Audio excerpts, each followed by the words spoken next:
And good evening to those of you listening in the US. My name is Donglai, and I work at the Institute of Arts and Humanities at Shanghai Jiaotong University, where I do research on comparative literature and culture.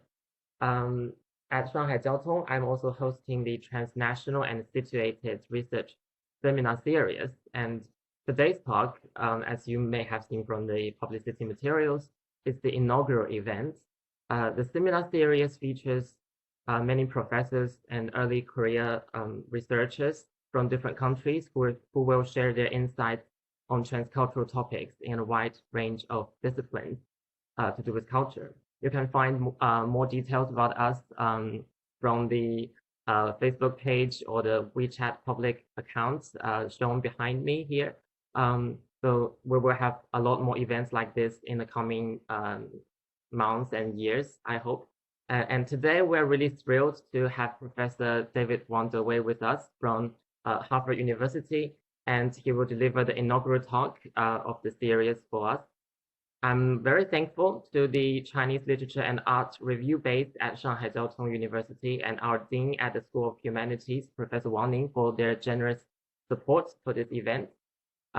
Professor David Wang surely needs no introduction as he is a must-read academic for anyone interested in Chinese literature, and his numerous monographs and articles have laid important foundations for the field of Chinese literary studies on so many levels. But as part of the drill, I will nonetheless do a quick introduction and give you an update about what he has been doing in recent years. He is currently Edward Henderson Professor in Chinese Literature and Comparative Literature at Harvard University and is the academician of Academia Sinica and American Academy of Arts and Sciences. His latest works include Harvard's New Literary History of Modern China, which the English version came out in 2017, and the mainland Chinese edition just came out last year with Sichuan Renmin Chubanshi as 哈佛新编中国现代文学史 which features a lot more entries not found in the English version, as I understand. So it's worth reading on its own. And there was also a new monograph called Why Fiction Matters in Contemporary China, published in 2020. And most relevant to today's talk, the new edited reader called Nanyang 读本文学海洋岛屿, a Nanyang reader, literature, sea and islands with Mai Tian in Taiwan. And I just learned from Professor Wang that the mainland Chinese version is going to come out soon this year by the publisher 活字文化. So we're really looking forward to that. So the title of Professor Wang's talk today is Xenophone Mesology, Towards a New Horizon of Nanyang Studies. And I must say that it is a very fitting title for this occasion, as the original name of Shanghai Jiaotong University, when it was first established in 1896, was Nanyang Gongxue, or Nanyang Public School. Though the term Nanyang here did not refer to Southeast Asia, but was a counterpart of Beiyang and referred to the southern coastal provinces of what was then still Qing China. Nevertheless, I believe this interesting historical coincidence makes the theoretical efforts to construct Nanyang studies even more poignant and inspiring. Professor Wang will talk for as long as he needs today, and we will have a Q&A session afterwards that will last for half an hour or so, and you can then ask your questions in both Chinese or English. 我们的讲座会以英文进行，但是之后的问答环节我们会有半小时左右，然后可以用中文或者是英文。So without further ado, let's welcome Professor Wang to deliver the inaugural talk. Thank you so much. A great pleasure and honor for me to be part of this event. And I just realized that this is actually the inaugural lecture of a series based at Shanghai Jiaotong University. Certainly, I don't deserve those fancy words of introduction presented by Professor Shi, and I feel humbled by his goodwill. And in the meantime, I also want to express my personal thanks to Professor Wang Ning, who is somewhere together with the audience today. For today, I was told that I should give a talk in English on a project which I am developing at this point, a project on Sinophone studies. And so I'm going to spend about 50 to 60 minutes talking about this new project. And then I would like to switch to Chinese or English and Chinese in a dialogue with our audience. Is Sinophone-xenophone Mesology toward a new horizon of Nanyang studies. I understand the title could be confusing or even kind of misleading to some of you in the audience. So what I'm going to do in the following is this. I'm first going to give a very general background introduction to the so-called Sinophone studies, which of course has been very popular in overseas academia, but in recent years, Sinophone studies has also made its access to academia in China. It is a very controversial discipline, and it has given rise to many debates as to its feasibility, particularly with regard to China studies. But for today, I'm going to make a presentation which takes us one step further by not just talking about Sinophone studies as such, but the Sinophone-xenophone studies, or in Chinese, 华夷风. And I'm going to explain the definition of what I mean by 华夷风 in a minute. The third keyword of my title, Mesology, is also probably a little bit obscure for some of you, but to be very literal with this, this word, Mesology could be referring to environmental studies or ecological studies, which happen to be an emergent discipline in the field of the humanities. I'm going to use Nanyang or Southeast Asia as a site for my inquiry, and I will raise some issues as to the scale and the scope of my work in relation to this, this area. So to begin with, a 5-minute general introduction about what Sinophone study is all about. For those who are not familiar with this discipline, the names may sound new and strange, but for those who are already very much into Sinophone studies, please bear with me for 5 minutes. So basically, it all starts with in the year 2007, when Professor Shishu Mei of UCLA published her book, Visuality and Identity, Sinophone Articulations Across the Pacific. In this book, Professor Shishu Mei introduces the concept of the Sinophone as follows, in bold font. Sinophone studies is conceived as the study of Sinitic language cultures on the margins of geopolitical nation states and their hegemonic productions. So here, primarily, she's trying to redefine the territorial contour of traditional China studies, which is based upon this kind of dualistic distinction between mainland China or China study proper and overseas Chinese studies, which seems to be a kind of a subordinate or subsidiary sort of a discipline next to China studies. But for Shishu Mei, overseas Chinese studies shouldn't be taken as merely a kind of a subordination to China studies. Instead, she wants to propose the agenda that Sinophone studies is a kind of a study that is based upon Sinitic language culture as the common, as the denominator that covers linguistic cultures which prevail in different Chinese language communities overseas. And this is a highly political agenda because Shishu Mei tries to propose Sinophone studies in opposition to China studies, which according to her is based upon Han-centered and a nation, centered kind of a discourse. Of course, in our case, the literary production or cultural production in the People's Republic of China. So involved in her book is a very clear sort of oppositional or confrontational agenda. That is, China is such a kind of a huge entity politically and culturally that we want to make a differentiation from. We want to distinguish our own cultures overseas as something unique, diversified, vibrant, or sometimes vanishing, in opposition to the Chinese culture as dominated by the state or the particular regime, in this case, the PRC. So for Shi Shumei, she pointed out three kinds of colonial discourses around which she developed her own Sinophone agenda.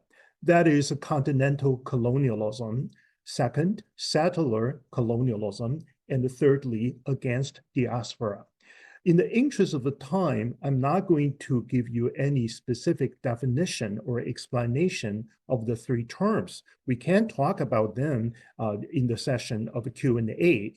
But here, all you need to bear in mind is the fact that she considered China as a kind of a colonial empire, highlighting China's the continental nature of China's colonial rule over the minorities on the mainland, and of course extended sort of control or dominance among overseas Chinese-speaking communities. And secondly, Shi Shumei also argues that colonialism applies not only to China proper, but also to those, sites of immigration overseas Chinese decided to settle down. So they are treated as settlers, settler colonial subjects in confrontation with the indigenous people. And the third and the most controversial, Shi Shumei argues that once you have settled in a new site of your immigration, you should stop thinking of China. You should stop thinking of your home country or your home region, and you should not worry about the issue of diaspora or Li San anymore. Rather, you should stay put and develop your own identity in relation to the local and indigenous culture. So everything bogs down in a very, very straightforward kind of a formula, the de-Sinicization, 宁夷勿华. Once you have relocated yourself overseas, you better think yourself as a new, newcomers and the new citizens of the society you are now inhabiting. You don't want to think about your home region and so on and so forth. So here, we can easily discern a very, very strong sentiment against the traditional Chinese studies or China-centered consciousness. And so much so, you even want to talk about some kind of Sinophobia, 恐华症, right? Versus the traditional, we will say the Sinophilia. Wherever you are, you're always thinking of your home country. So this has been a very, very controversial, a literary theory and a cultural critique. Nevertheless, really, it's a very, very powerful. It initiates our understanding of Sinophone studies overseas. Now I'm going to introduce a counter-discourse, which is proposed by Professor Shi Jingyuan of Yale University.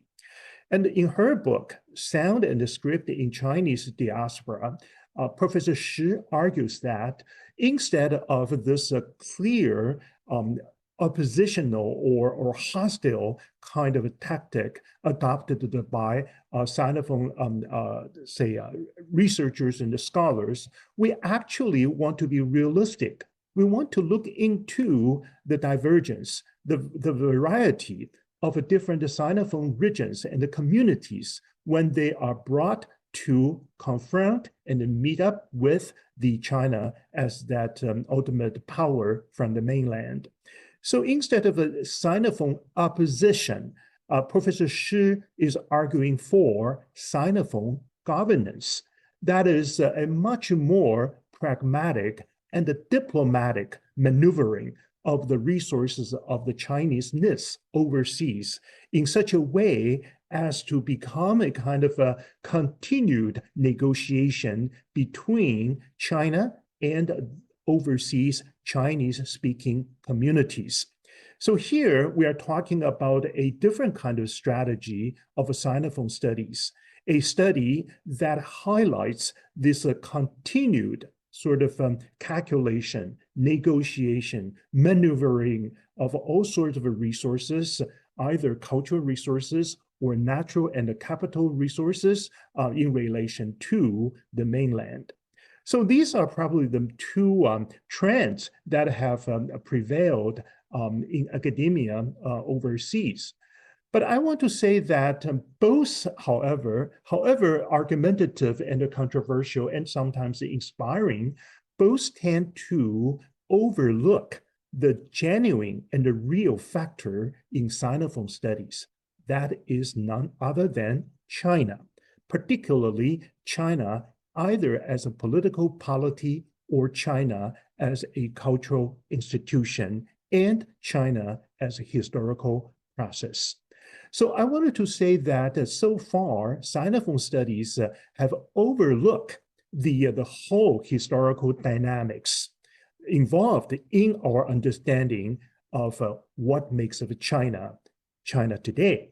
Instead, our scholars and the students have spent too much time in this post-Cold War sort of frame, talking mostly only geopolitics. I think this is an interesting approach, but this is a very narrow approach. It overlooks the powerful potential of Sinophone studies one can acquire in order to better understand the variegated relationships between China and overseas Chinese language communities. So to that end, I would like to propose the following three models, which represent my recent efforts in renegotiating the agenda of Sinophone studies. And of course, here, in the interest of time, I want to be very brief about these three approaches. The first one is a Sinophone-xenophone studies, or in Chinese translation, 华夷风. And the second one, 华夷之变, Sinophone-xenophone changeability.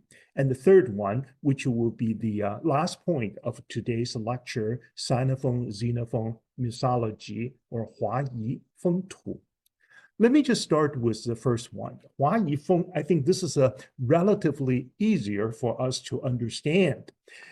As I was trying to find a sort of more adequate or proper rendition of what I mean by Sinophone studies in differentiation with Professor Shi's and Professor Shi's, Shi Jingyuan and Shi Shumei. I tried to be very different, so I sort of coined a new phrase titled the Sinophone-xenophone, particularly with the emphasis of the Chinese sort of double meaning of the character, feng, wind.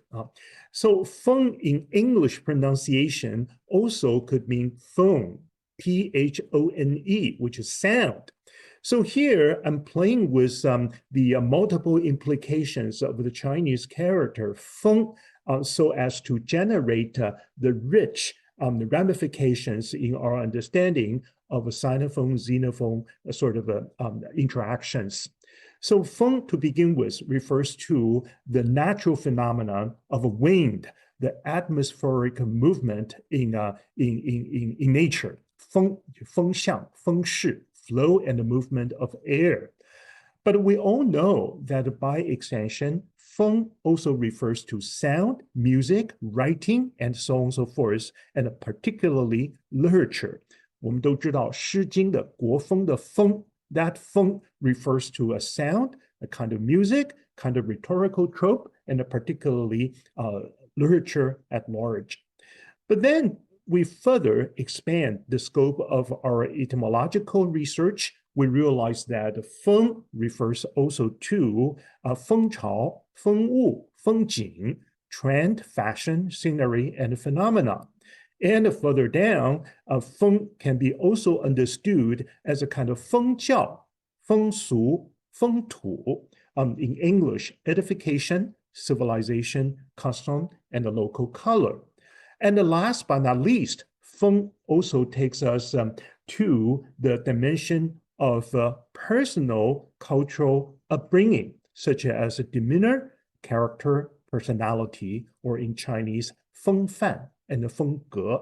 So as you can tell, instead of Sinophone studies in English, I would rather highlight Sinophone-xenophone studies, Huayi Feng, the Chinese interpretation, which I thought is much richer to demonstrate my personal engagement with this critical discourse. But then we move on to the next page.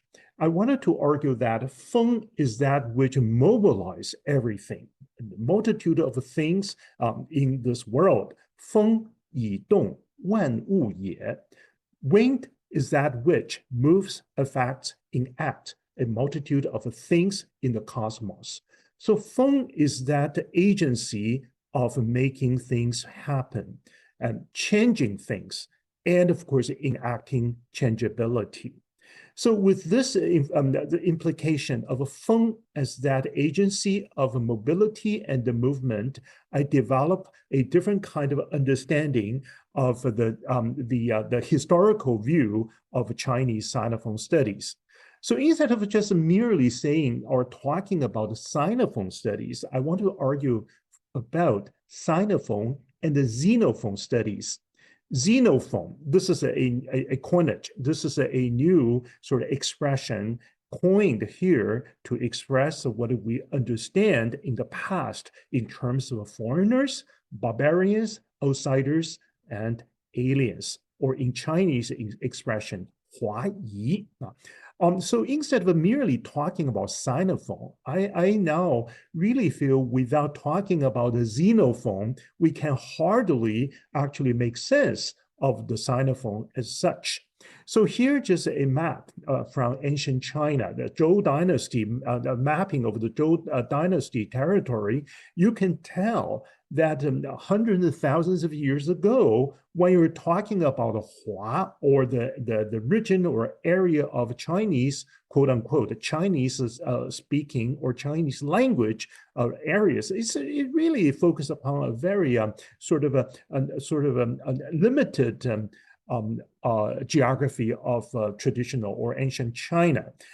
Even Shanghai, this is where our lecture is taking place today. Shanghai, hundreds of thousands of years ago, is actually just a mere kind of location of Nanyang, right? This is a kind of barbarian and a foreign place, a stranger's place. So you can see how this concept, the geographical concept of China, has undergone continued expansions and remapping over centuries of dynastic transformations and so on and so forth.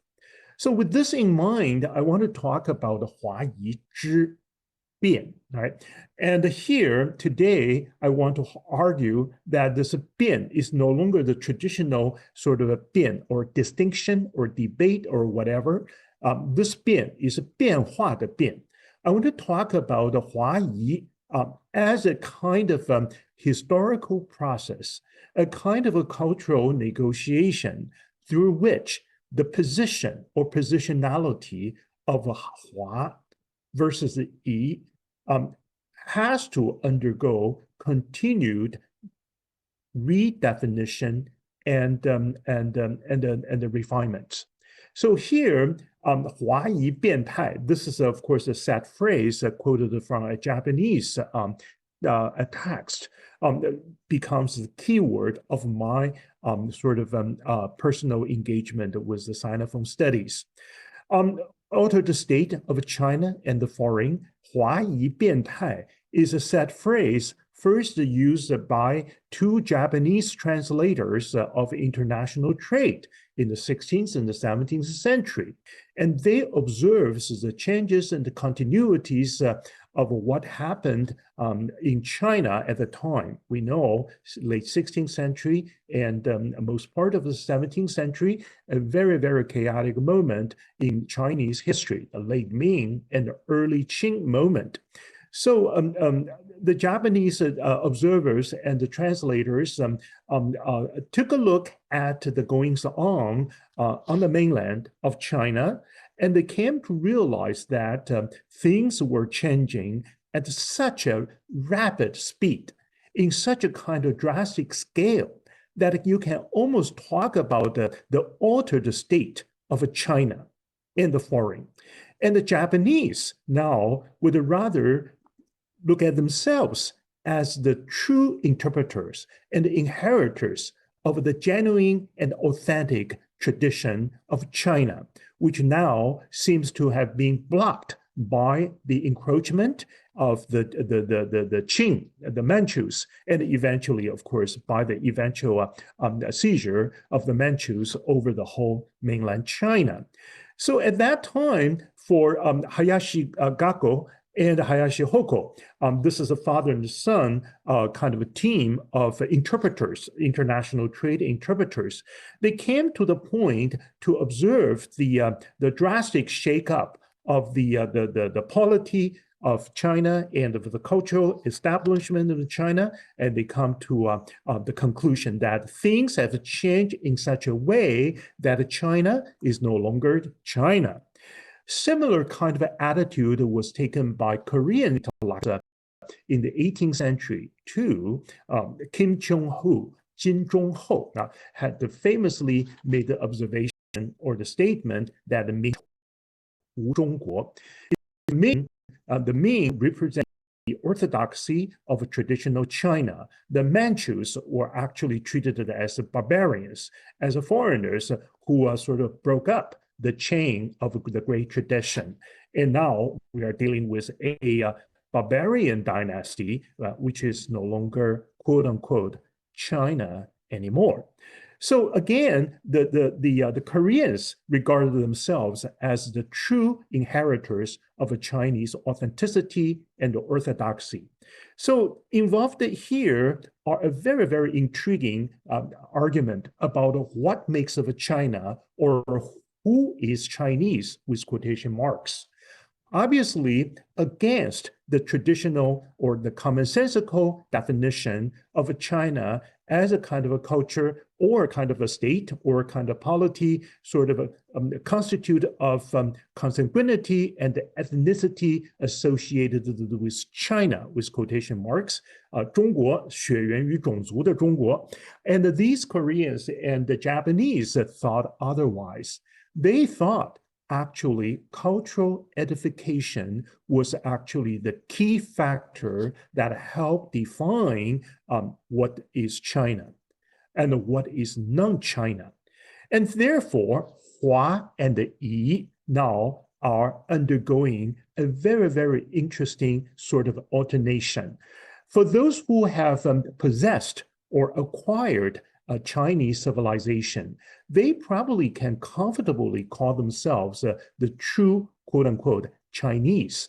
If you have lost your cultural edification, even if you are, in terms of a bloodline, in terms of ethnicity, you are Chinese. You are actually barbarians. So Hua and the Yi are in a state of sort of a 变态 or the state of the transformation or a change. So this is probably a very key moment in a traditional Chinese argument of Hua and Yi. And I take this as a point of a departure for my personal engagement by concluding that 华夷论述的关键 is no longer merely dependent upon say bloodline or ethnicity, but actually culture, language, literature, culture, and civilization. They are the reference for those who want to find a new and even stronger adherence to the China as such. So Miyazaki Ichisada, a famous scholar of Kyoto School, has argued that in Chinese, I quote, 文的有无却可确定华与夷的区别。换句话说，文只存在于华之中，也同时正是因为有文，华才能够成为华。All right. So here, of course, 文 is no longer just merely, say, a script language, ornament, or sign. Wen refers to the imprint of a natural and human agencies. An ornament is a belles lettres, is a kind of a sentiment, a kind of a demeanor, disposition, an arts, and so on and so forth. Above all, Wen refers to civilization. So here, I wanted to highlight this factor of Wen as a new way of understanding Sinophone-xenophone differentiation. I thought this is probably the major difference that I would like to claim in my critique of Professor Shi Shumei's Sinophone studies. So much for my discussion of the background. So I conclude this section by arguing that it is no longer feasible to talk about either Sinophone resistance or Sinophone governance. Rather than one observes the Sinophone contestations in the coalitions in a constantly shifting manner, right? And though this concludes what I was discussing in the above. In the following, I'm entering the second part of today's lecture. I want to talk about Xenophone Mesology. So I propose that Sinophone studies should not be always limited to geopolitical arguments. Geopolitical arguments are very important, and we should never overlook their relevance to our immediate concerns. But don't we have even broader and larger and even more comprehensive things to think about and to talk about? And I call this the new domain I would like to introduce today, the Mesological context. And this is what I mean, a new kind of a structural moment of a human existence that should be calling our attention to. So Mesological context, what does this mean? So next page. In Chinese, Mesology has been translated into 风土 or 风土论, or that, of course, refers to part of today's lecture's title, 华夷风土. What is a 风土? 风土 refers to the study of the mutual relationships between living creatures and their biological, social, and environmental surroundings. And of course, if you want to be very fancy and up to date, you can talk about environmental studies. You can probably even talk about the anthropomorphic studies and so on and so forth, 人类纪, 环境论, and all these are very, very trendy discourses we are playing with nowadays. But instead, I would rather refer us back to this long tradition of a 风土 or 风土论, which has its origins in both China and East Asia and the Western civilizations. So this is a long tradition to talk about the mutual relationships between human beings and their environment. In the Chinese context, 风土 refers to 一方的气候和土地, but we know 风土 is not just merely about the weather, the climate, or the land or geological constitution. So here, I was talking about 风土 not merely as a literal reference to climate, to soil, to land or earth. 风土 actually refers to the habitats, the geographical surroundings, and particularly human engagements and undertaking on a piece of land in a particular moment of historical time. So here, 风土 takes upon a much broader and a complex dimension. So today, I'm not going to get into any theoretical debate, but I just want to introduce a couple of key figures in developing the modern versions of 风土论. They are a Herder, of course, this is a famous German or Germanic thinker, and of course, Japanese scholar of the 1930s, the 40s, Watsuji Tetsuro, and a Taiwanese scholar named Hong Yaoxun, and finally, a French scholar, Augustin Burke. And they have developed different kind of versions of a 风土论 in a broadly defined modern context, but this is just for your information. For today, only two names to remember. First, Watsuji Tetsuro, He Shizhelang. This is a very important Japanese thinker who was very active in 1930s Japan. So he makes a differentiation between environment and milieu or 环境 versus 风土. And for Watsuji Tetsuro, milieu is that concretely experienced kind of a process by a certain society, as opposed to environment, which is broadly defined as objectified a kind of a surroundings of as discerned and studied by modern science. So for He Shizhelang, the milieu or 风土 finds its manifestation in the structural moment of a human existence. So how human beings interacted with the surroundings which they inhabit. That's probably the key point for Watsuji Tetsuro's inquiry. And the other person is Augustin Burke, or he has a very acute Japanese or Chinese name, the Bian Liu Jiu, right? And he is a very old person now. And in the 1960s and 70s, he was so much inspired by Watsuji Tetsuro that he developed his own kind of 风土论 or mythology by highlighting medians as that which sort of constitutes the eco-techno-symbolic entanglements of a human environment, through which the human makes a sense of the environment or the milieu. In other words, Burke wanted to highlight that what we understand as a 风土 is not just merely a natural phenomenon, nor is it a human phenomenon. 风土 is somewhere in between through mediation.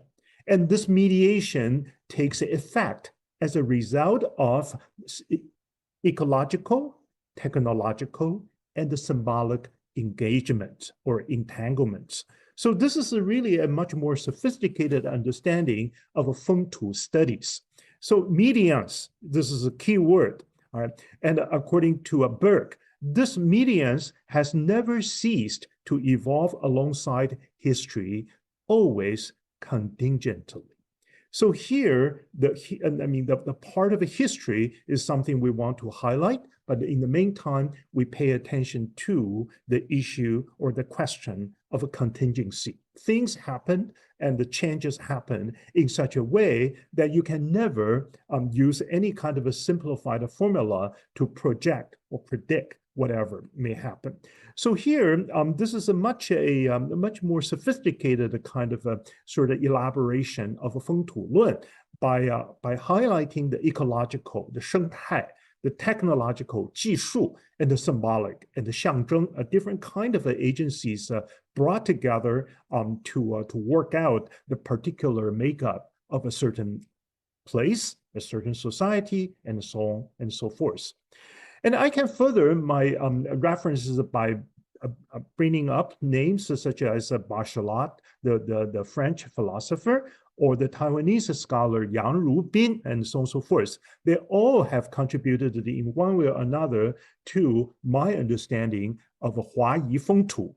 But today, I'm not going to get into any details of their works. So to conclude this part, I wanted to say that Yanshen, Burke's viewpoint, we want to talk about not merely the human interaction with the environment, human responses to the meteorological or geological variations of the places and societies they inhabit or reside in.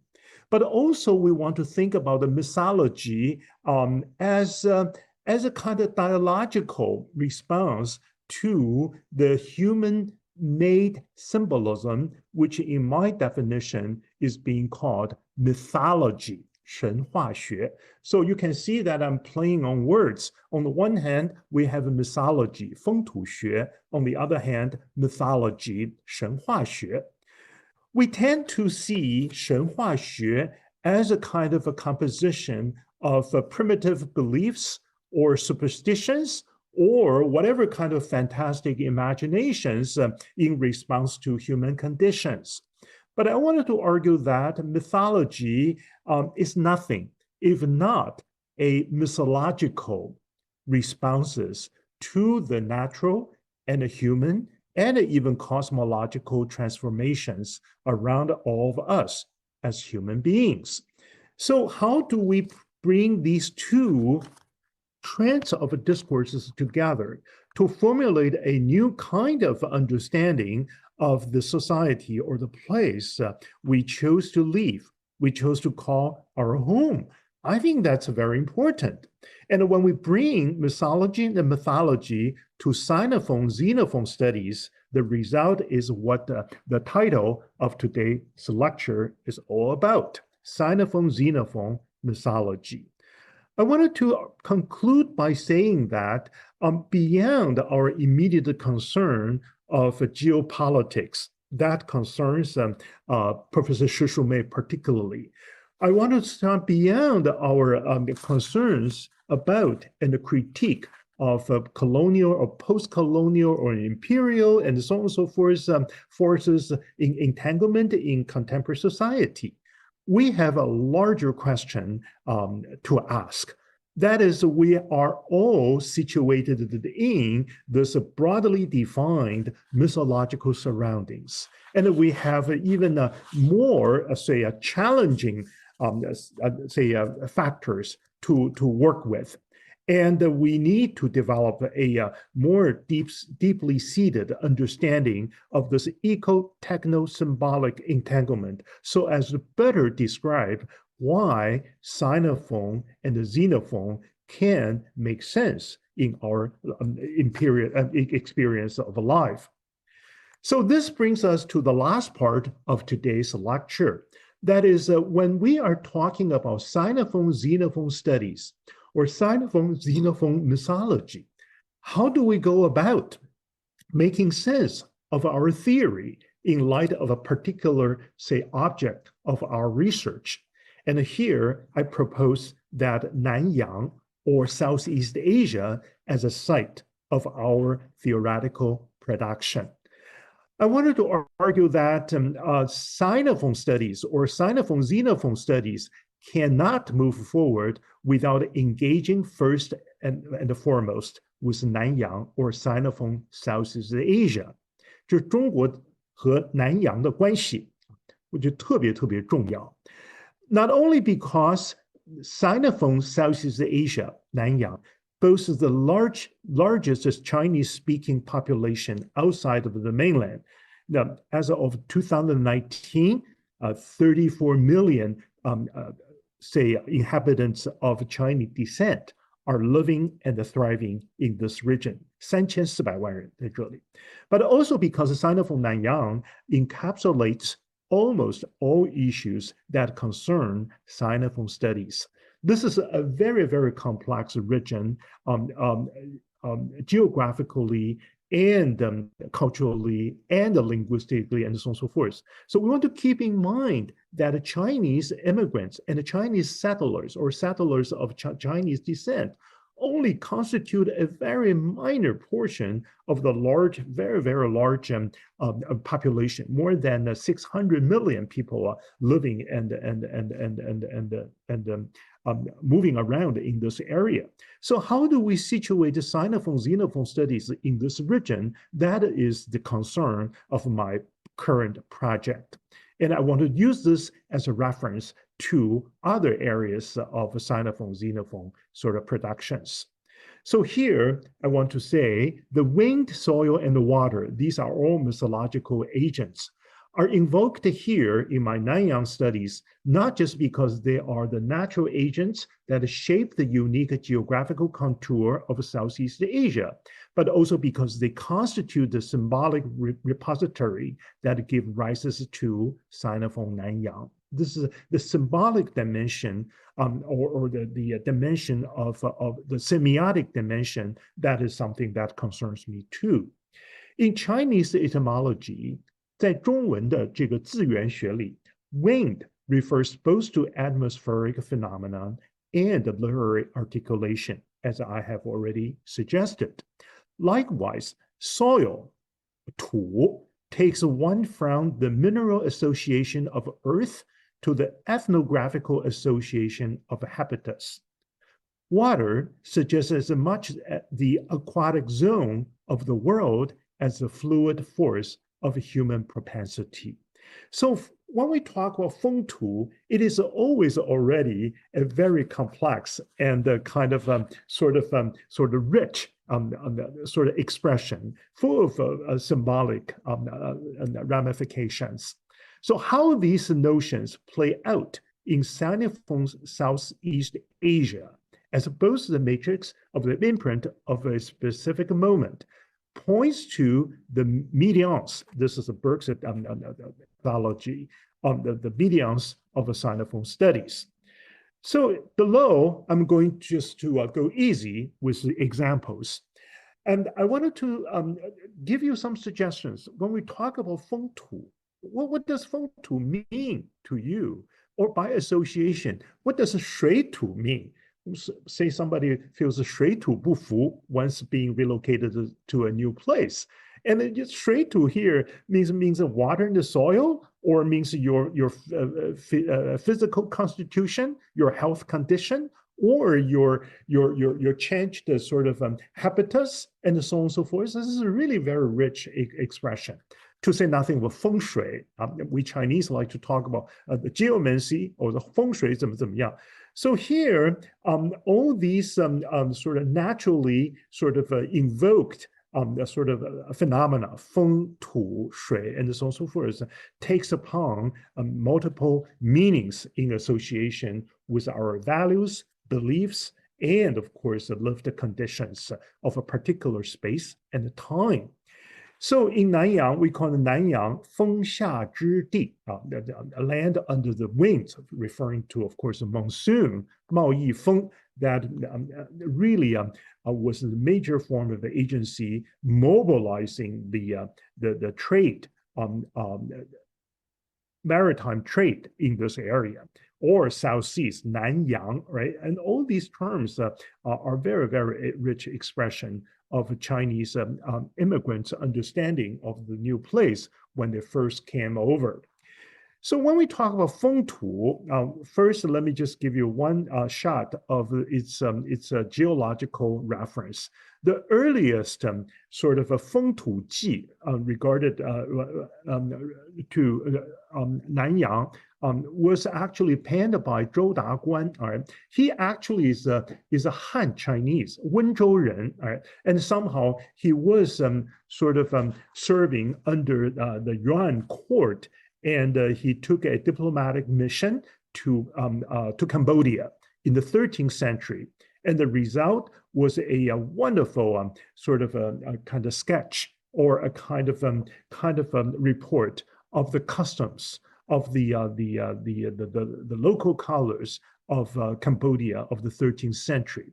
And the 真腊风土记 was being translated into French in mid-19th century. And that, of course, related to the French imperial and the colonial expedition in Indochina.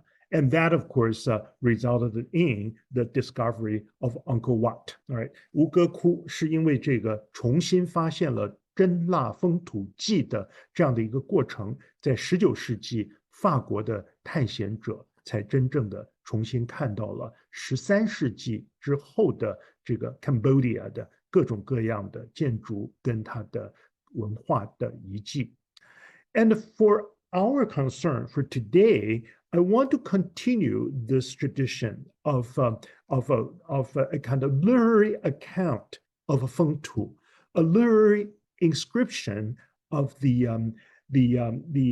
natural and the humanistic engagements and happenings in this particular region we call Nanyang. So that's why, together with Professor Gao Jiaqian of National Taiwan University, I came up with a reader, Nanyang 读本. And I wanted to argue through this book. This is, of course, a reader and a collection, a compilation of all sorts of literary accounts of Southeast Asia from 19th century to date. But also I wanted to continue the tradition of Wen, of the Chinese language as a register that helps describe and inscribe our understanding of the world. And in this particular case, this world refers to Southeast Asia, the sort of Sinophone tradition of Southeast Asia. And Professor Gao, and right now is based in Taiwan, but he is Chinese Malaysian. So we can tell this is truly a kind of an international project, right? And that he's the local. He was originally from Malaysia and now being relocated to Taiwan. And he wanted to rediscover his home region called Nanyang. So in this particular project, we want to highlight the fact of 华夷之变, the changeability of the Sinophone and the Xenophone by means of Wen, by means of language, literature, and so on and so forth. So let me just repeat again the poetics of Wen I am proposing here is not just merely a kind of a demonstration of a 文学, 不只是文学而已. Wen here means a literariness, 任何跟文学有关的各种形式或现象. It also refers to a kind of cultural literacy, a kind of competence with which you make sense of the world you are living in, a world you call, broadly speaking, Chinese, or a kind of emphatic affordance, a kind of a sign or semiotic register that triggers your understanding or your affective response to certain external phenomena. And in so doing, you come to realize or you come to make sense of your being surrounded by a kind of ambiance, which you would call Chinese or Sinophone. So Wen here refers to trace, pattern, ornament, graph, sign, writing, belles lettres, cultivated bearing, culture, and ultimately civilization. So this is a broad definition of Wen, but with this concept in my mind, I went ahead to edit the book, Nanyang Duben. So I wanted to say that this reader is not just merely a reader, a textbook only. And this is a reader that is also a kind of sort of demonstration of my cultural literacy, my affective affordance, my grasp of literariness in relation to this particular region. And this whole project of Wen should be a kind of a sort of unfathomable archive. It should be taking us to those which are not included in this particular project, this reader, but by association should make sense to you if you bother to look forward to more discoveries, more sort of acquaintances with the locals, with the native and the indigenous. So 声闻, 行闻, 情闻, this is actually a phrase from 文心雕龙, image pattern, song pattern, emotional pattern, they all constitute the whole world of Wen. And that's why I wanted to argue that this should be understood as a kind of a final indicator, as a final denominator of describing Sinophone versus a Xenophone. If Shishomei is arguing for language, 语言, as the factor that helps define Sinophone studies, I beg to disagree. I want to argue that it is the broader and the much more complex Wen that helps us better understand the richness and the complexities of Sinophone-xenophone studies. So I see that we don't have too much time left. So let me just conclude by giving you a series of examples to demonstrate the multiple directions of this particular reader, Nanyang Duben, right? And of course here, before I move on, one page referring to the Chinese, the traditional Chinese expression, 通其变，遂成天地之文. Understand changes thus giving rise to the configuration or contour of Wen, of heaven and earth. So I think this particular concept of Wen is not just merely a tangible material sign. It refers also to this conceptual makeup of the Chinese-ness as we understand it. So if in a society or a community, you no longer bother to worry about this Wen, either at a very, very vernacular level, very literal level, everyday practice, or at a very elite, sort of a very refined level of a literature, then you don't talk about Sinophone anymore. You talk about Xenophone. So here, I wanted to say this concept probably is polemical enough for us to really look into many different dimensions of our understanding of Sinophone studies. And the studies should include the territory of mainland China. So in this reader, we have 4 modules. Each module is oriented toward a geographical sort of location or makeup. The first module has to do with Bandao Peninsula. We know this is a whole region, Nanyang. It comprises Indochina Peninsula and Malay Peninsula. So what happened on these peninsulas, the human beings, all kind of a natural and phenomena and so on and so forth, we got a cluster of examples to refer to. The second module has to do with straits.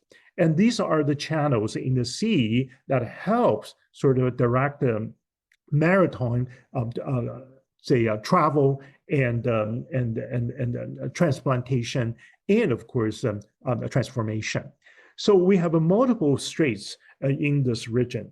Malaysia Haisha, Xuntan Haisha, Longmo Haisha, Wangjiaxi Haisha, and so on and so forth. You can well imagine that over the past 400 years, hundreds of millions of Chinese immigrants travel through different straits and they eventually come to the newfound lands where they would call their new place of settlements.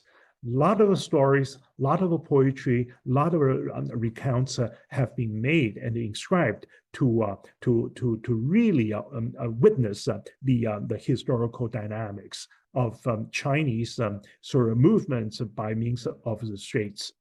And thirdly, 岛屿与群岛, islands and archipelagos, more than 25,000 islands. This is a region with so many islands, right?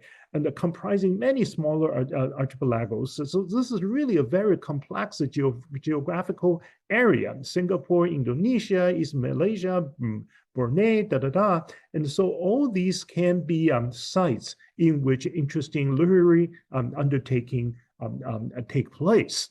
And the last, and the most importantly, oceans.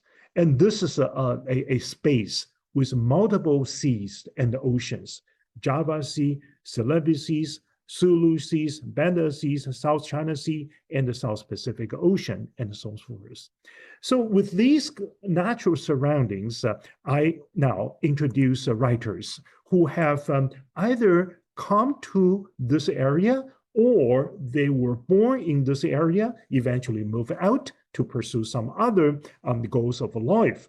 So in this reader, we included Mu Dan, 森林之妹. This is, of course, a famous poem written by him during the Second Sino-Japanese War when he was traveling through the jungle in North Burma.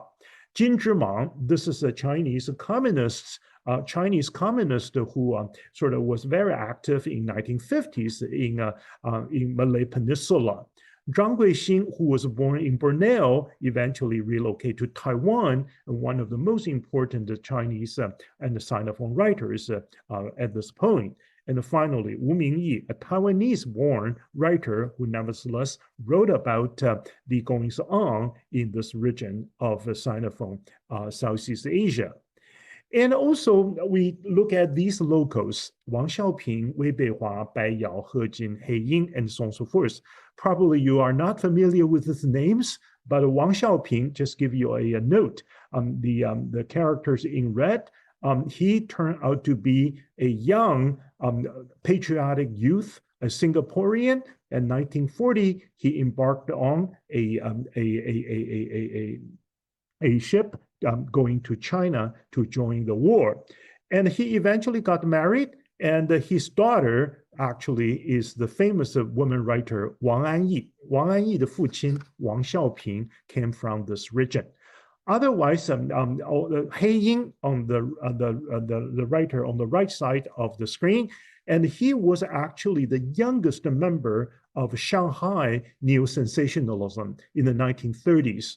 17岁, he went to Shanghai, and he was part of the 新感觉派. So mingling with writers such as Liu Na'ou, Shi Zhecun, Mu Shiying, and so on and so forth. He eventually returned to his hometown region in Indonesia, and he became a leftist writer. He went back to China again after the grand liquidation campaign launched by Indonesian authorities in 1950s. So many writers, new names from this region. I think they are very well worthy of our study. They all write in Chinese, in the Chinese language, but we probably don't bother to think about them when we think of a Chinese literature. But I want to argue that these writers are very fine Chinese language writers. So I conclude my lecture with two examples. One is Mr. Cha Zhu-ming from Xie Yumin from Singapore, and the other Xiamen Lanbuan from Taiwan. And I quickly refer you to a novella by Xie Yumin. And to save our time, here I have a quick Chinese plus summary, and you can tell how complicated the story could really be. And on the right side, you can see Anbun, Anwen Jiaqi. This is a small island somewhere between Papua New Guinea and Indonesia, and so on, and a part of Indonesia. Then this is referring to the fate, the story of a diasporic marriage family. A family with the last name Xing Zhu de. In 1662, they tried to sell to Taiwan to become part of the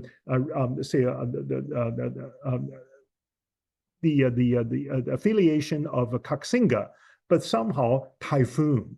有一个台风 typhoon actually blew these Chinese loyalists to Anbun. And so on and so forth. And eventually the story developed to involve the founding of Singapore, the anti-Chinese movements in Indonesia, and so on and so forth. And finally, in the 21st century, the Singaporean father and the son went back to Anbun to look for the roots. 寻根. All right. So this is extremely rich and a powerful story, but in our context, a story which was occasioned by none other than 风, 台风. This is the wind that really sent the late Ming refugees or loyalists to South Pacific, and then eventually a lot of the story happened. And another story also refers us to the mythological understanding of the whole region. This is a story, or a novel actually, by the Taiwanese Aboriginal writer Xiamen Lanbuan, a writer who is from Lanyu, Orchid Island, a tiny island southeast of Taiwan Island. And this is a Aboriginal tribe of no more than 5,000 people, very small, 原住民. And he never believes that he belongs to Taiwan or to China. And for Xiamen, as a member of a Dao tribe, he always has the feeling that his hometown is far and away somewhere in the sea. So as opposed to the land-oriented sense of nostalgia, Xiamen always is longing for a homecoming voyage, which will take him to the never place in the South Pacific. So eventually you have a powerful story about a shaman who tried to look for his roots by sailing from Taiwan by way of the Philippines and Indonesia and so on and so forth. And finally, his voyage took him to this island in Polynesia, and Cook Islands, where he thought he found a kind of a tentative hometown region. But what I want to highlight this fact is that on his sail to his sort of imaginary hometown area of Cook Islands, he actually ran into a sailor on the boat he was taking. The sailor actually was from Sichuan, Qiangzu. And this is a young boy who had never seen the sea before he was hired to become a sailor on a sort of fishing kind of a trip. In other words, the maritime sort of economic industry had completely changed the ecology of our habitats. A mountain boy from Sichuan's mountains, a Qiangzu boy, who traveled hundreds of thousands of miles to the South Pacific to become a fisher, right? And he had, as I said, he had never seen the sea before, but now he had a miraculous encounter with a Aboriginal subject, Shaman Lamboan from Orchid Island, and who didn't want to be identified with either Taiwan or China, but he wanted to assert his own indigenous sort of identity as a kind of Austronesian, some kind of a people living in the South Pacific. So here, mythological factors that do play out in the making of a new kind of understanding of a Sinophone and a Xenophone region. So I conclude my lecture here by calling your attention to the fact that beyond mainland China, Chinese literature or Sinophone literature can go very far. And if we are really interested in China, at the same time, we should also be interested in the Sinophone-speaking region that takes us as far as Micronesia, Polynesia, or other kind of places.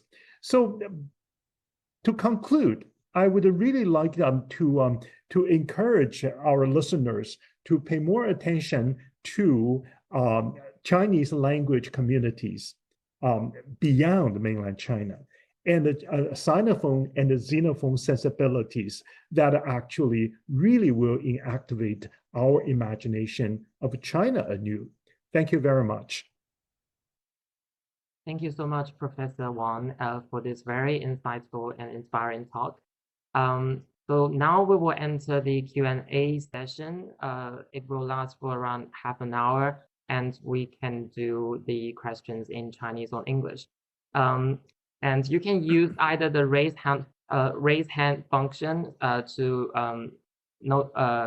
alert me, and me and my colleague will then unmute you, and you can show yourself and ask the question directly. Or you can type the question in the chat box, and if we have time later, we will read some of the questions in the chat box, and Professor Wang will respond. 所以现在我们进入这个中英文的问答环节，然后如果大家有问题的话，就可以举手，用那个举手的功能，然后我就会让你们停止静音，然后你们可以自己打开摄像头和麦克风来讲话。Okay, while we wait for people to come up and ask their questions, I will use my privilege as the host of the series to ask some burning questions, I think, after I've read the paper and now listened to the lecture. I have a couple of questions I really want to get answers from Professor Wang. The first one is, throughout the years, as I followed your work from my graduate years till now, I always feel that there is this need to go beyond the confines of area studies, because a lot of the theoretical points you raised, for example, in response to Professor Shushume's Sinophone concepts, such as the concepts of Wen and Huayi Zhibian or post-loyalism and Xenophone. They are all very broad concepts that do not necessarily have to be confined by the Sinophone region or the Sinophone community or Sinophone culture, right? It's not phonocentric, like you have mentioned. So I just wonder, can we be even more ambitious in promoting Wen or Xenophone or post-loyalism as something that goes beyond Chinese studies or area studies? It might be a chance to critique the formation of area studies itself. So as you say in the introduction of Harvard's New Literary History of China, that Sinophone studies does not become a cynic branch of popular Western theories, right? So how do we do this kind of work to push this kind of Chinese concepts or Sinophone concepts beyond the confines of area studies and make connections to things like Anglophone studies, Francophone studies? This is something like Shizhume is really good at, because I guess she is based in comparative literature and Asian American studies and post-colonialism. So she has a lot of tools to talk to those different areas. While sometimes we feel like if we do Sinophone studies in relation to Wen, people will immediately put us in boxes like Chinese studies and keep us confined there. So I just wonder, like, what can we do actually to, promote these concepts into the broader field of literary studies at large? So this is my first question, and I have a second question that's a little bit more specific.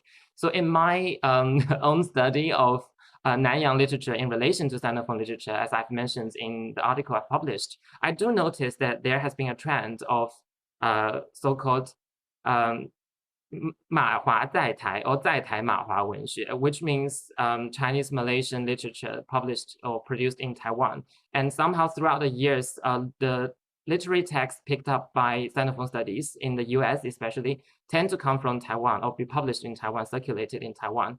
So I just wonder, do we have to push for a more broader literary source from Nanyang itself, like Nanyang studies from Nanyang?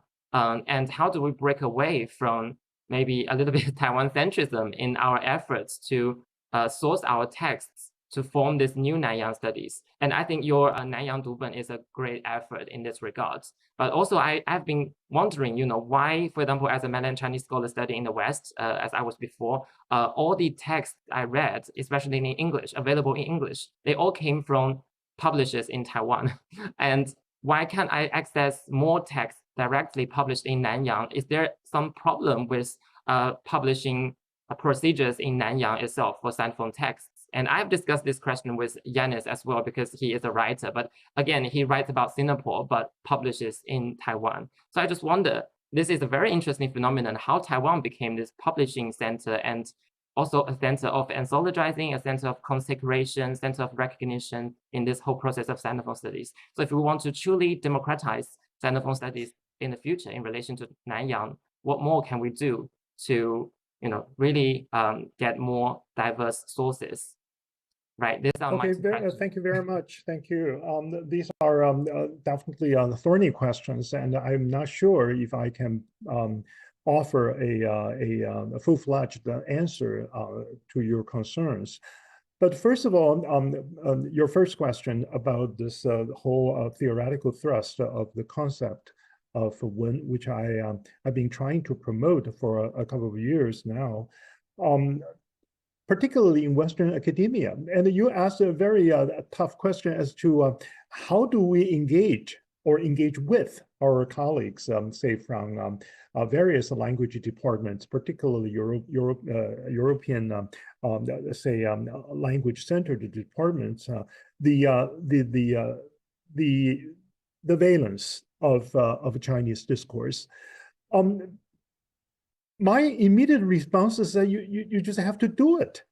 I mean, of course, today this is really a very bizarre situation because we are communicating in English. This is, of course, the hegemonic language dominating the global academy or academia. But still, I would say that it shouldn't keep us from continuously talking about something Westerners or our colleagues in colleges, universities, in the rest of the world the necessity, they should be educated to know something from a different civilization. I quickly want to say that this is not about cultural essentialism at all. No. Instead, since we are already speaking in English, we are already in a kind of a Sinophone-xenophone kind of a circuit. Our communication has to take upon this hybrid and continuously polyphonic manner. And the invocation of the Chinese concept of Wen, or the introduction of the genealogy of the concept of Wen to Western colleagues and the students, I don't see any reason that we don't do it at all. And actually, I think many of you probably know that I started out being a student in comparative literature. And for quite a long time, I was fascinated with Western theories. I even translated Michel Foucault's Order of Things. I actually should correct myself, Archaeology of Knowledge, and by Mikhail Bakhtin, Derrida, and so on and so forth. But there was a point in my own work where I came to realize that I can actually enrich my understanding of Western discourses by adding a new sort of a layer of discourse, which I'm supposed to be familiar with, but I'm not. So this is truly a long and a challenging process of transculturation.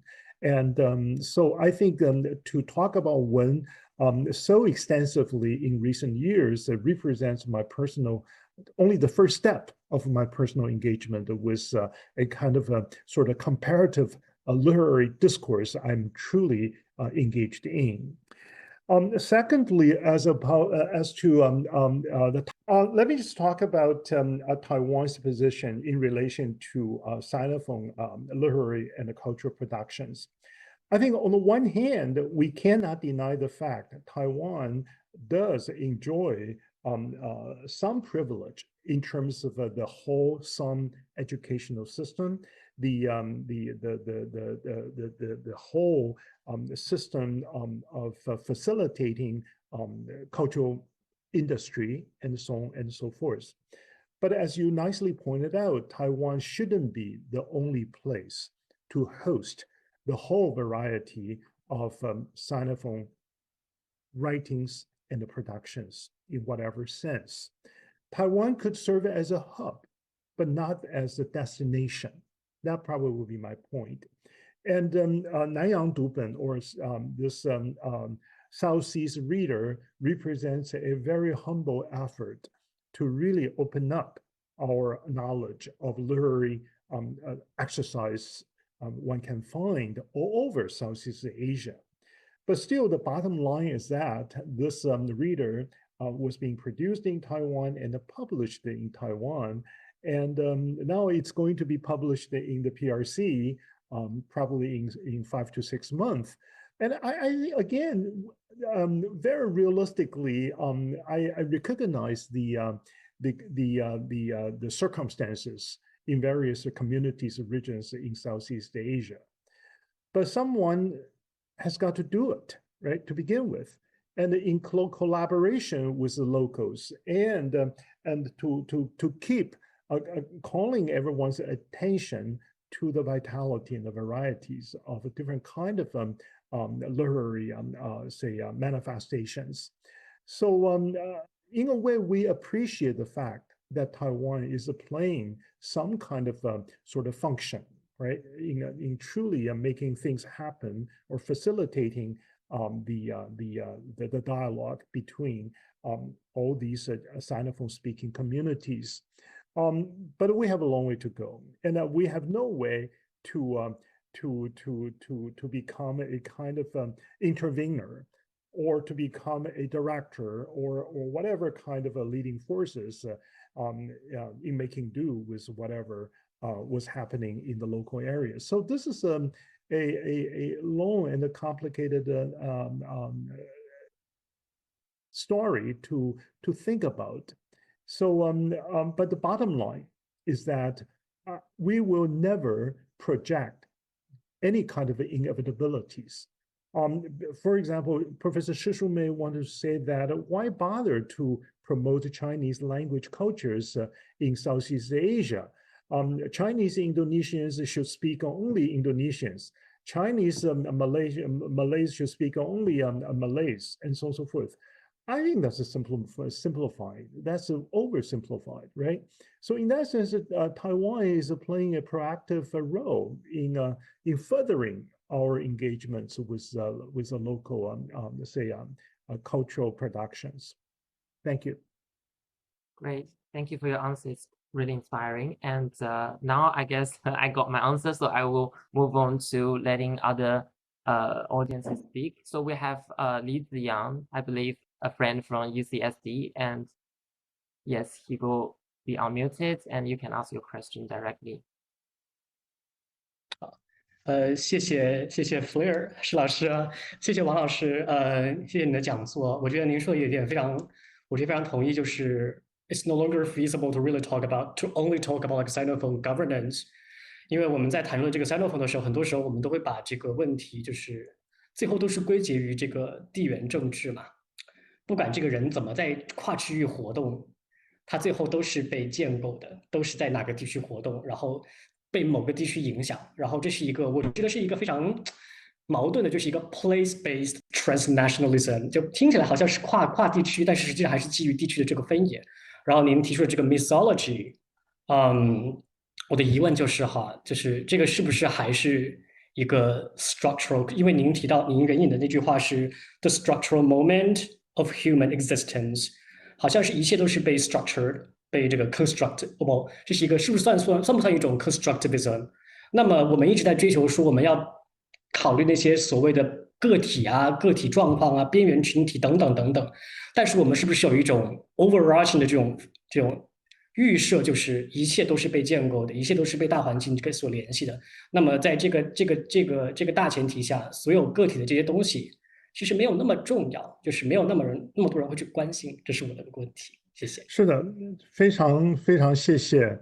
我不能确定是不是可以非常完整的回答这个问题，但是这个问题本身的重要性呢，我想在文章里我已经也说明了。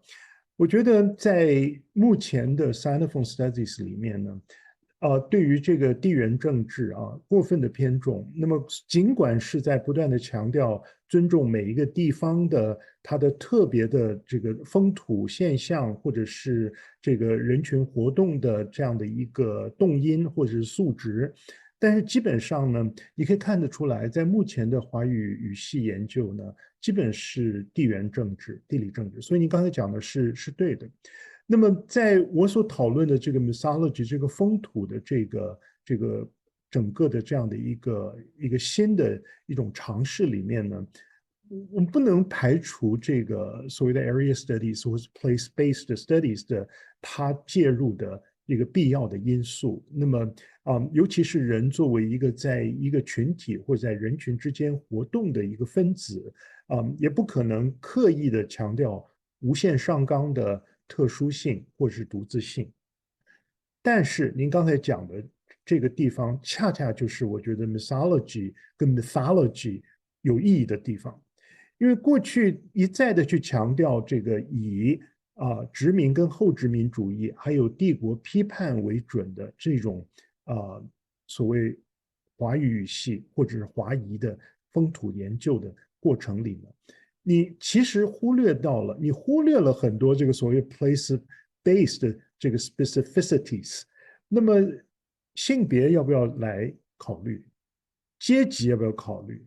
那么年纪族群，还有各种方言的这种各种各样的可能性，它无限的延伸。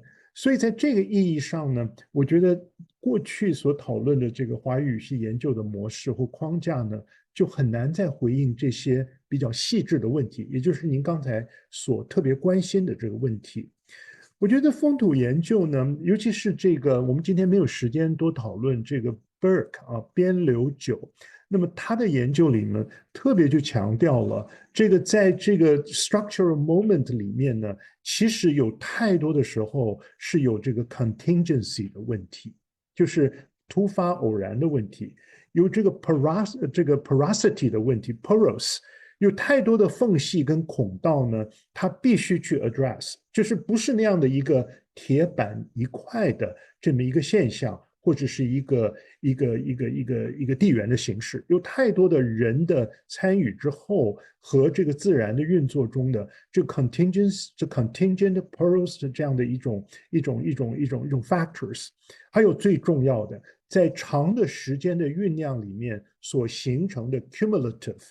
这个累积性的一种运动的过程，所以这个在边流九的 modification 里面 ，Mesology 就是这个风土学呢，它是其实要观察，不是观察一个 subject， 也不是观察一个 object， 而是他要想用的一个关键词是 trajection， 就是一个在两者之间的一个不断的角力、互动、分合的这么一个过程。而这个过程呢，是关系到你我的日常生活、穿衣吃饭、各种样的饮食男女的最基本的这种 sensible 的这种生活的面向，也同时关系到更强大的一个所谓的领土、国家主义、人种各种各样的分分合合。所以我今天想强调这个 Mesology 的观点呢，其实并不能够提出一个一了百了的答案，但是我觉得呢，至少那么 Mesology 的观点给予我们一个时间或是历史的面向，让我们对于这个 Sinophone 或 Xenophone 的来龙去脉呢，可能用一个更宽广的这样的一个视野呢来看待啊。那么以此呢，我来对目前的这个华语语系研究做出修正啊，谢谢。Right. I think we have another question from one of our colleagues at the Institute of Humanities Arts at Shanghai Jiaotong. So we have Xu Kejun, Dr. Xu Kejun. Are you here? Hi. Right. Hi. Thank you, Professor Wang, for giving us such an insightful lecture on Nanyang studies. I have two questions for you. The first one is concerning the concept of medians, which you just mentioned that Augustine Berg refers to as the eco-techno-symbolic entanglements through which the human makes sense of the milieu. Do you think one is the medians that breaks the that breaks the resistance governance mode in Sinophone studies? But one seems to me too broad a concept. In Chinese, I mean, 您认为文是打破抵抗统治模式的这种变动性的概念吗？还是说因为文它具有一种 changeability， 所以它可以作为去解构这个 Sinophone-xenophone studies 的一个路径？这是第一个问题。我的第二个问题是，you mentioned mythology and Mesology. Are they inspired by Roland Barthes' semiology? Yeah, thank you. OK， 我觉得第一个问题就是问到一个要点上啊，因为我觉得它会引起一种误会，以为我在提倡一个用文来作为复兴中华文化，或者是这个怎么样的抵抗这个西方或是异族或者不同的这样的一个文化的一个要项。其实不是这样，我想就着您刚才的观察呢，我要提出来，这个我们把这个文其实是当作是一个讨论问题的一个进入的方法，一个平台。那么就像我们在这个从西方的各种各样的不同的思考的面向，有许多的关键词可以提出来，什么是真理，什么是正义，什么是这个各种各样的这个 register， 各种文化的 register 的一种表现的方式。我觉得文这个词呢，当然在我们的用法里或我们的谈论里呢，已经被无限的扩大，似乎变得好像一个万灵丹，是一个无所不通似的这么一个东西。但是也同时在这里我要提出来，文这个词不只是 manifestation， 就是表现、彰显、痕迹而已。文在传统的语言学里呢，它也是问世，它是遮蔽的意思。文也可能是一种遮蔽、掩盖，啊。那么问过是非，对我们常用的一个成语啊，它作为这样的一个界面呢，它其实是有很大的能量的一个所谓的传统文明的累积啊。那么它的形制，尤其是我要强调这个形制本身的一个痕迹、一个形象，那么一个语言、一种发音的方式等等啊。但是呢，我在这里没有刻意的要去建构或解构这个文的问题的这样的一个意图，还没有做到那儿，可以这么说。但是我要提出来呢，在讨论这个就是 Sinophone-xenophone 的这个过程的里面，我把文引用了这个不论是中国传统的一些思想上的看法，或是晚近的京都学派的看法，把它当作是一个界定什么是华，什么是夷的一个touchstone，一个判准点。那这个判准点不一定永远的是有效而且存在的。当一个华人的社群在某一个新的宜居的地方，逐渐失去了他们对于文化或者是文学或者是语言的一种坚持，或者是注意，或者是一种仪式上的使用，它逐渐就消失了，消失也就消失了。所以在这个意义上呢，这个当然就是史书美教授所要强调的。那么语言如果有一天不用了，也就无所谓了。但我觉得这个问题可以做得更复杂一点，就是这个它的生成和它的消失，这个文本身所带给我们的这个界面，这个 interface 仍然是在那里，是值得作为一个批判的思考的起点。所以这个地方没有任何结论式的意义，认为说文是唯一的我们进入到 Sinophone-xenophone 的一个所谓万灵丹一样的东西，而是我提议在我们做这个华夷之辩的研究的时候呢，它可以作为我们思考的一个起点，而且对我个人而言，尤其是我们做一个文学界的一个不论是学生或是从业者，这是我们本身的训练的一部分，我们似乎应该有更多自觉的思考，所以这是我想要讲的。我忘掉了您第二个问题是不是跟这个有关？能不能请您再提一遍？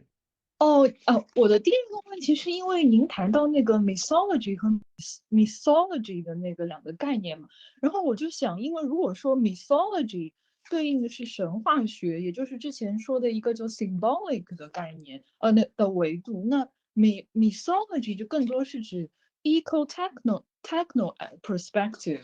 所以就说这两个概念的引入是不是有一点类似，就是罗兰巴特的那个符号学的维度？所以这个您讲的真是特别的好。我在用这两个词，当然是一个很 tricky 的一个游戏，因为我们知道 Roland Barthes 有一本很有名的书，就是 S and Z，right？ 就是这两个英文或是法文或西方的这个 alphabet 它之间的一个浮动的这样的一种游戏式的相互置换的关系。的确的，我在刻意用这个 Mesology 跟 mythology， 让我这个言说的对象是英语世界的读者。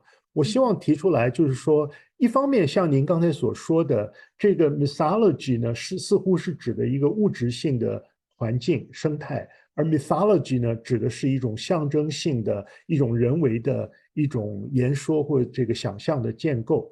但是，只要进一步的思考的话，就像我们今天在这个讲座的中段所提出来的 mythology 呢，风土学总已经是有了象征符号的一个运用，而 mythology 神话学呢，它永远是面对着一个客观的物质环境所做出的种种的诠释性的行为，不论是宗教性的、迷信性的，或者是日常的仪式性的各种各样的行为。所以这两者之间的这个关系其实是一个一为二，二为一的一个关系，这是代表了我在这个来做这篇文章的时候的一个小的一个语言的游戏吧。但是我想也用这个观点呢来说明，再一次的，我们作为这个文学界的我们这个作为一个读者，作为一个研究者，我们对于语言的功能必须要保持那样的一种永远鲜活的一种敏感或是警觉。那么在这两个关键词 Mesology 或 Mythology 之间，如何来回的不断切换，我认为是做这个Sinophone-xenophone Mesology 的一个有趣的起点。那么因为今天时间的关系呢，我在原来的英文文章里所用的一个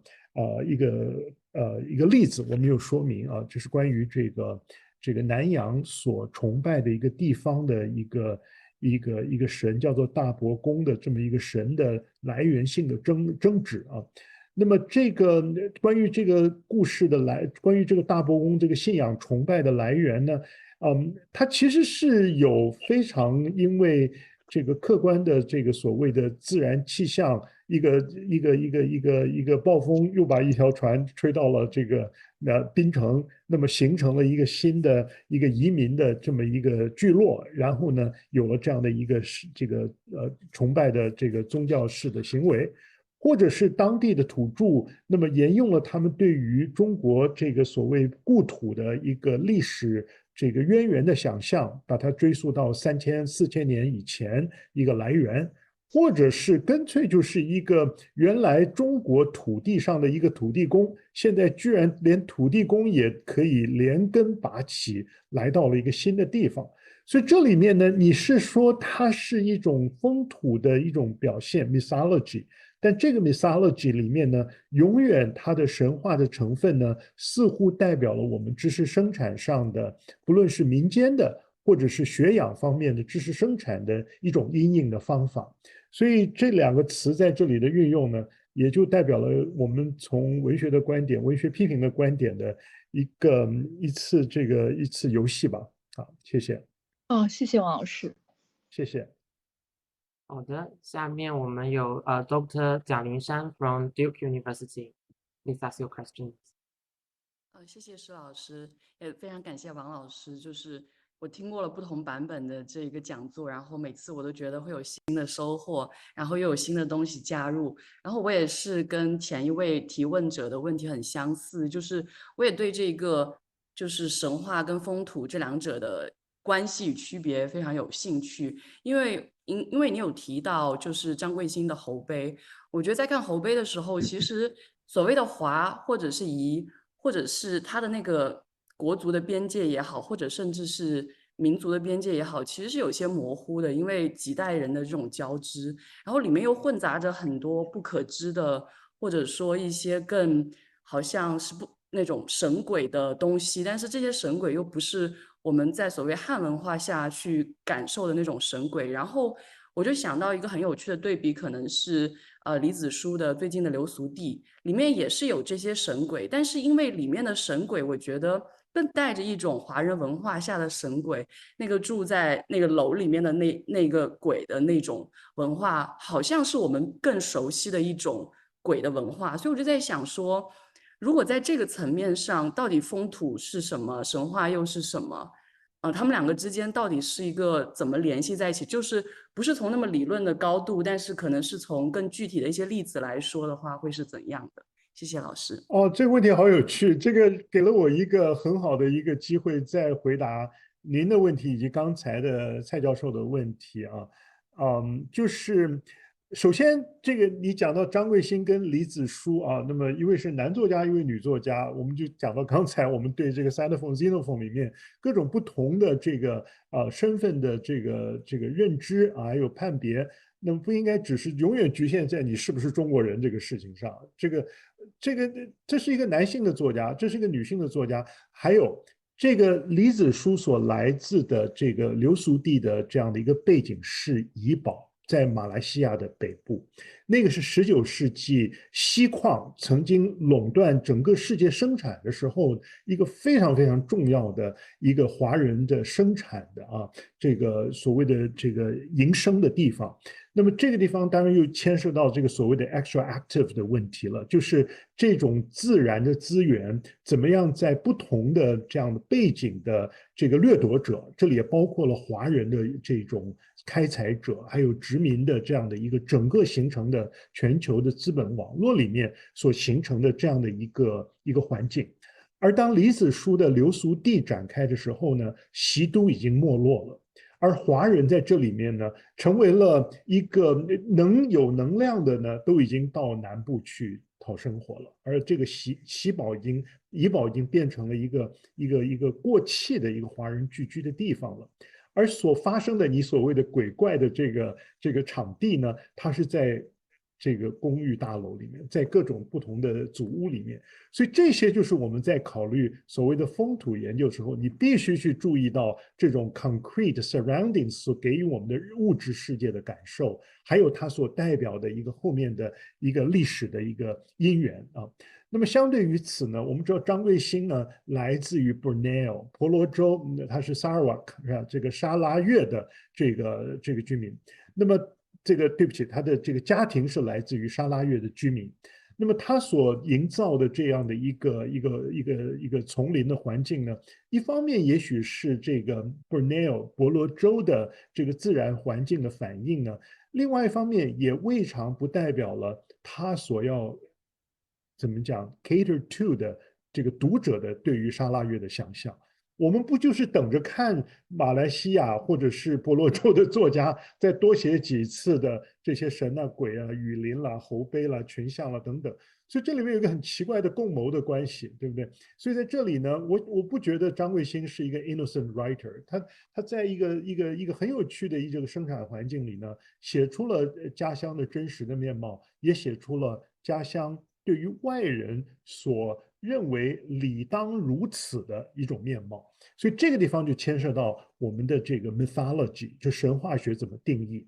你看刚才的提问者这个蔡教授已经说了，这个 mythology 呢，在这个地方不是远古的神话而已，而是你我生活在其中信以为真、居之不疑的各种价值跟信念体系的组合，用了 Roland Barthes 的定义，对不对？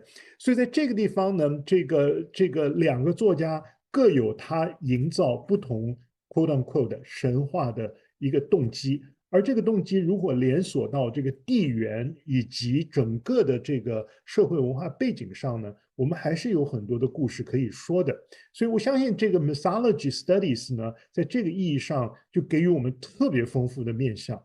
你不能一天到晚研究华语语系，老在讲这个殖民怎么样，老在讲这个中国又怎么样，这个也太单调了吧？到最后都是帝国主义的错，对不对？都是这个什么？所以我觉得在我们这个研究过程里呢，这个 mythology 的加入是重要的，因为这个 mythology 呢，一方面它引领我们回到了一个亘古的这种传统的所谓的一个价值体系的一个产生，一个想象力的发生。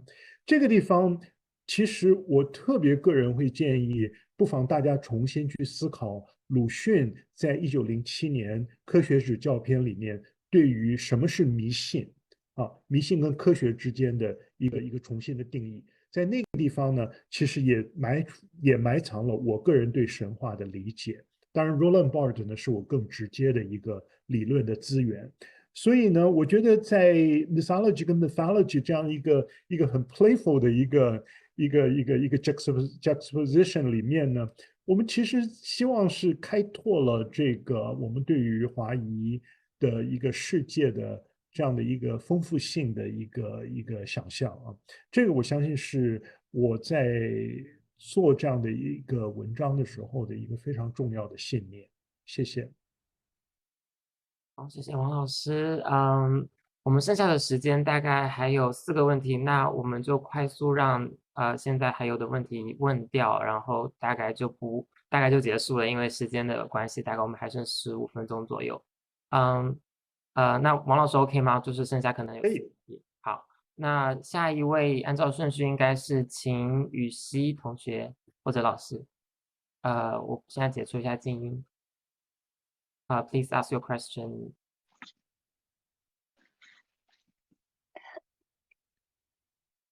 谢谢王老师，非常感谢你这个精彩的演讲。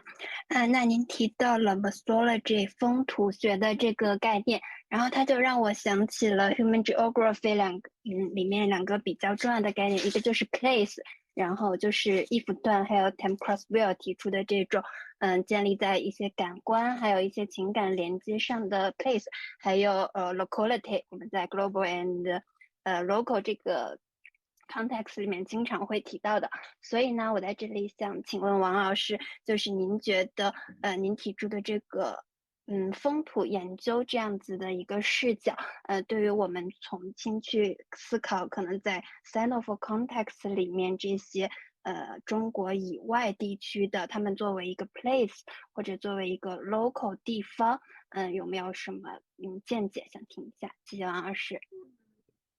我非常同意。其实像这个 Lefebvre 还有这个段义孚教授的意见，都是在我的想象之内。所以您其实点出了我今天还有在今天的这个讲座，还有在文章里不足的地方。我想这个地方有很强的一个连锁性。我期待的就是这个，既然我们真的要谈这个 place specific 这样的一种 study 的方向，我们必须要对这个地理学、人文地理学呢给予真正的尊重啊。那么另外一方面，当然是这个历史的观点，这个历史的纵深。所以我想您的问题我就简答到这里。我完全同意，我们需要在这个方面再继续努力。如果真的关心这个地方的，关心这样一个时代跟社会的话，你必须去进入到那个语境里面，那么从我们所拿到的文本里面，那么做出各种细致的分析，那么这个所谓 place specific 这样一个观点才能够真正的落实。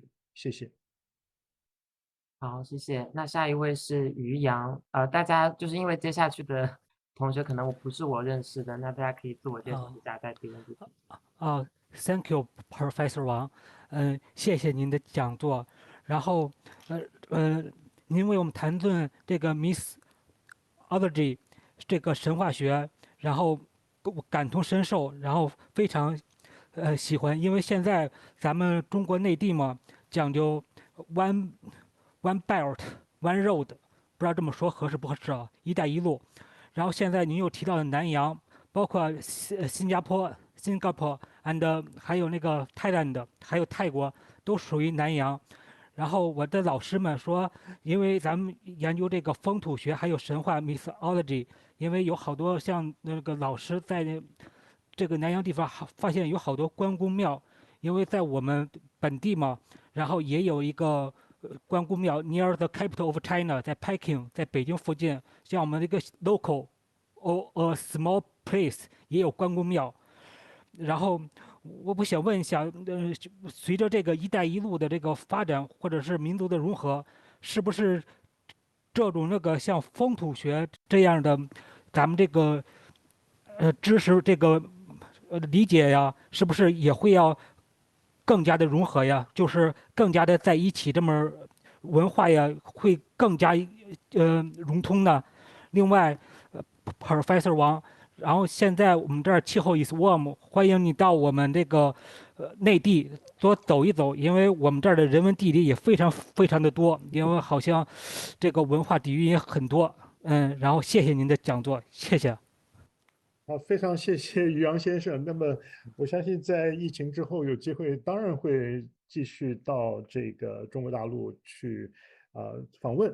但是您刚才讲的这个包括了两个问题啊，一个是就是这个“一带一路”的问题，这是个大问题，这是一个政治命题。当然，它隐含了各种不同的这个经济的动机，还有文化的传播的动机。但我注意到您用了一个关键词是融合，这个我可能有一点点不同的意见。我觉得做 Sinophone 研究的时候呢，与其去讲融合，不如想去讲沟通啊。那么在这个地方呢，正是基于我们理解在广大的这个东南亚地区，那么有这么多的国家，有这么多不同的这个风土民情。我也提到了，那么在这个区域呢，有6亿6千万的这个人在活动着。那么这个华裔呢，只占了3400万，所以我们千万不能无限扩大这个所谓南洋想象，来这个对于整个的东南亚世界的一个所谓融合的这么一个说法。那么我觉得在这个今天的这样的一个很急促的演讲里呢，那么我介绍了2种不同的对于 Sinophone 研究的观点。那么一种呢，就是这个希望海外的不同的华语语系的区域呢，那么各自安好，落地生根，最后将来终于就忘掉了那个中华文化的来龙去脉，这个比较激进的啊。那么另外一种呢，就是说我们就是这个所谓的这个随机应变，那么因时就势，我们不断的来这个合纵连横，那么来产生一个不断的这样的一个相与为用的，就是中国大陆或中国文化和海外的华语文化的这么一种关系。那么两种都有它的可以理解的一个逻辑，但是我个人觉得呢，即使从我们日常生活的经验上来看，也都似乎过于简单和武断。所以我希望呢，强调这个风土的意义呢，正是基于刚才我们已经一再讲了，对于这个地方，对于这个风土本身的一个尊重，也理解到了历史上的各种的 contingencies， 这种无可如何的各种来龙去脉的发生或消失。那么在这个意义上呢，那么融合不融合，我觉得这是其次。那么最主要作为一个人文的工作者呢，怎么去加强各种样的沟通啊，理解不同的文化本身的现象，那么给予它一定的一种空间，去尊重历史的可视或是不可视的各种各样的可能性啊。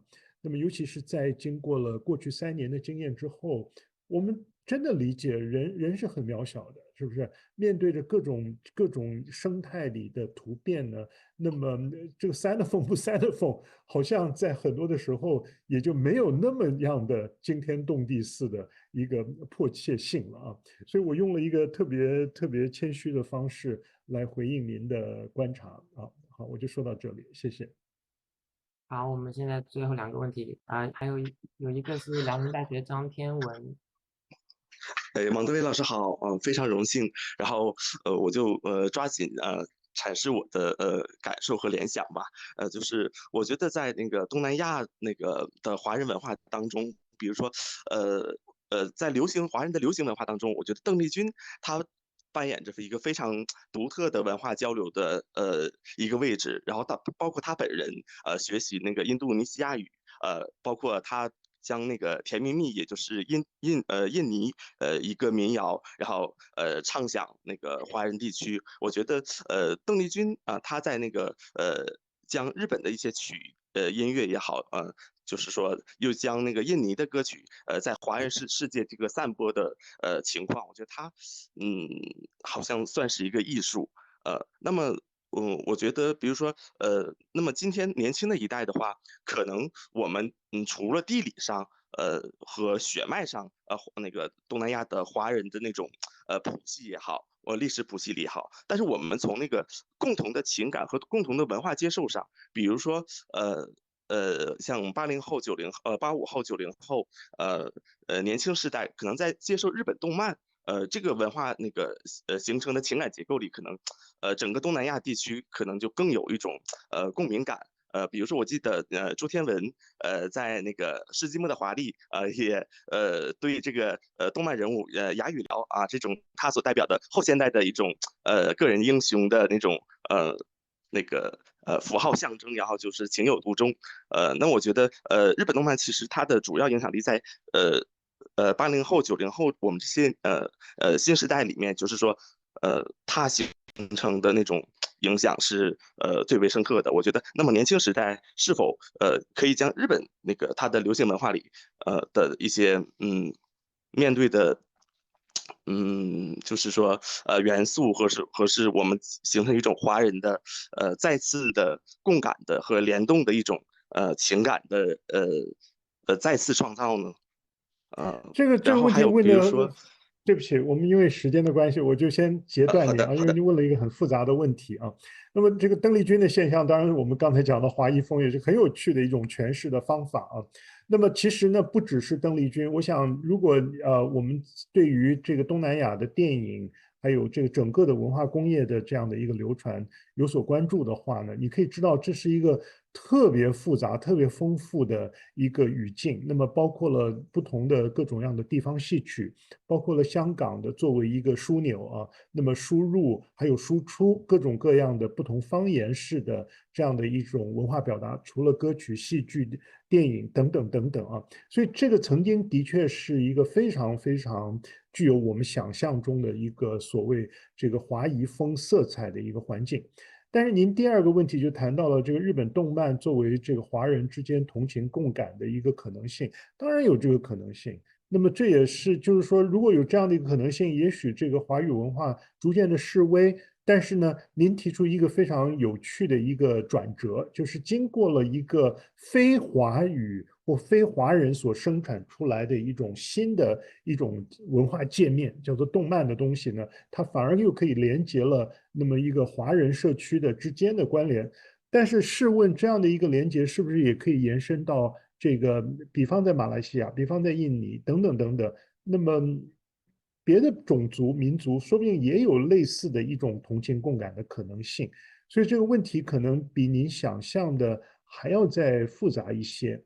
那么，但是另外要把这个问题再倒过来啊，我们现在想这个动漫生产，或者是这个 digital game 的 computer games 这些游戏的生产呢，其实可能大家都忽略到这个整个的这个中国作为全世界最重要的这个电玩游戏的生产者，它所带出来的强大的这样的一个经济效应和隐含着的一种文化政治的一种效应呢，它其实到目前为止是被轻忽了啊。那么，所以在您刚才讲到的动漫之余呢，如果我们今天看到了，也许在新加坡、在马来西亚、在泰国，那么某一种动漫游戏比方说这个《原神》啊，这是一个国产的东西，但是它因地制宜，它在不同的国家，它有不同的语码跟符号呢，来做出一个不同的一种所谓因地制宜的一种输出的方式。所以这里也代表了我们在看待这个 Sinophone-xenophone 的时候那种复杂面向的可能性。所以我就就着您的话题再做了一点延伸啊。那么这种所谓分分合合的文化交流的现象呢，那么我都觉得值得个别的做细腻的个案研究啊。但是如果要刻意的把它立刻上升到是不是能够成为大家同情共感的可能性，那么也许在研究的结论，我们可以做出这样的观察，但不一定是一个最终的一个所谓的一锤定音式的这么一种所谓的最后的一个定论啊。谢谢。Right. I think we have the last question in the chat box from Andy Zhu. The question has been asked for quite some time, so I will just read it. The case of Jingsu is especially interesting. She put forward literary governance and the Chinese linguistic tensions over the globe.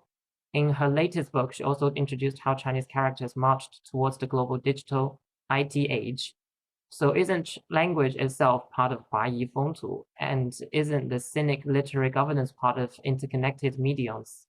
How do Professor Wang see this interesting overlap and dialogue of Jingsu? So this concerns Professor Jingsu's latest book. And what do you think about it in relation to? I think it really makes a lot of sense, and I appreciated this particular question as the last question of today's discussion.